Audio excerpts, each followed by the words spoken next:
Hey there, Heather Legg with Envision Success Inc. And today let's talk about some things to consider when you're delegating. Whether it's a really important task to an employee that you don't fully trust to get it right, or maybe it's you say, Uncle Billy, let's do the dishes together. Some of these considerations span the spectrum, whether it's personal, business, the level of importance, and whether you feel you can trust that person. So perhaps micromanaging, OCD, control freak stuff is another topic. So I'll do another video on that soon. Also, see my other posts on delegation, communication, avoiding overwhelm, because you can't do everything yourself when you're a leader. You got to get some of the work done through other people. So if this is hard for you, congratulations, you're human.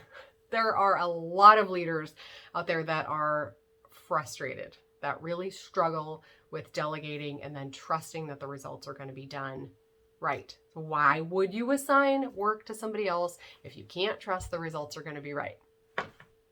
Well, we can't do everything ourselves. We just can't. You'll never grow beyond what you yourself are capable of unless you learn how to delegate in some way, shape, or form. So let's consider some of the things that you want to keep in mind when you go to delegate a task. So first, pick something that you know you shouldn't be doing yourself and consider who you want to assign the work to. Okay, you can pause, come back to this if you want. All right, you got something in mind, hopefully. All right, so let's consider a couple things. First, focus, right? Take your focus off the million other things that you have going on and focus on the act of delegating. This is important because if you're not really in it, why would they be? If you're not really engaged in it, if you're not paying attention to how you're delegating that task, you're probably missing things. And let me tell you what, if you're a crappy delegator and you're expecting fabulous results, that is not fair to the other person. It's not fair to yourself either, because you will be frustrated. You will continue to be frustrated. So just pause, focus on the act of delegating, do a good job. And there are a lot of other posts that will help you with this, including the one on PTR. You got to check that one out if you haven't yet. Okay, so pause and focus on the act of delegating. So do a good job at that. It's important. The second thing, I'm checking my notes because, I got to stay on track here. Put yourself in their shoes. Now, I know for some of you, this is harder than for others. It's, geez, Heather, I got to stop and pause and I got to focus. And now I have to consider their feelings. Well, maybe not. Yes, but if you were in their position, what would you want to know? What would you need to know in order to do a good job with this task?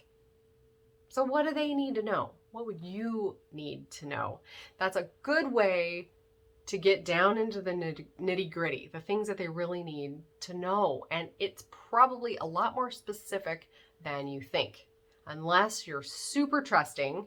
Look, I'm not totally there. I'm very detail oriented and I do have a hard time trusting that people are going to do things well without my influence. I'm going to just put that out there. I admit it wholeheartedly. I admit it. So yeah, you have to be specific, but be kind. So that leads me to the third thing. So the second one was put yourself in their shoes. What would you need to know? And then consider, what do they really need to know to do a fabulous job, to make you proud, to rise to the occasion? There are things you probably were leaving out. So now you're going to pause and focus. You're going to put yourself in their shoes or something similar. And then the style of communication that you're using while you're delegating a task, while you're assigning a task to somebody else. You need to be specific as possible. You need to be direct. Don't beat around the bush and then be miffed when they didn't do it. Ask them straight up. Will you do this? Do this for me, please.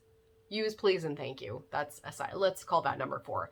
use please and thank you. I don't care if they work for you.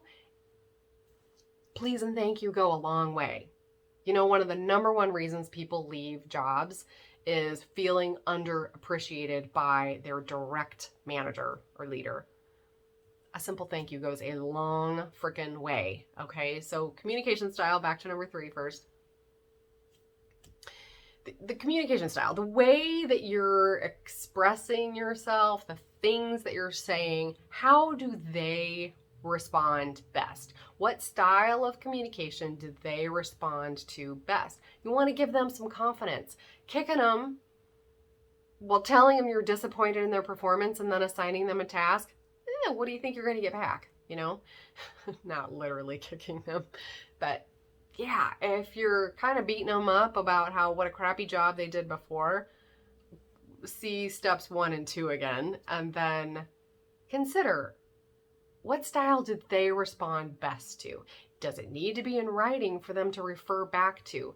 Does it need to be eyes to eyes so that you can read their nonverbal cues and make sure that they're understanding?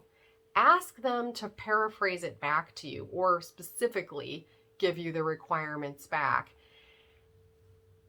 And use your please and thank yous. And then let's go for number 5 as well. Make sure they know how to ask for help, when and how to ask for help, that it's okay to ask you questions. That's first. They have to know that, yes, it is okay to come to me with questions. Here's what I recommend. Don't interrupt me 30 times in a day, please. Save your questions till the end of the day if you can, or check in with me 2-3 times, right? I mean, you don't want to be interrupted a million times. Or if you can make a list, we all have these little sticky note things all over the place. Make a list, and then when we have our meeting in 2 days to check in on this, I want you to have all the questions. I'll gladly help you. I want you to do well with this. I want you to feel confident and empowered to do this task. And I want to feel like it was done really well, of course. So those are a few of my thoughts on delegating and how you can make it more pleasurable for you, more pleasurable for the person that you're assigning that task to. And of course, you want good results. You want to trust. So start with something small.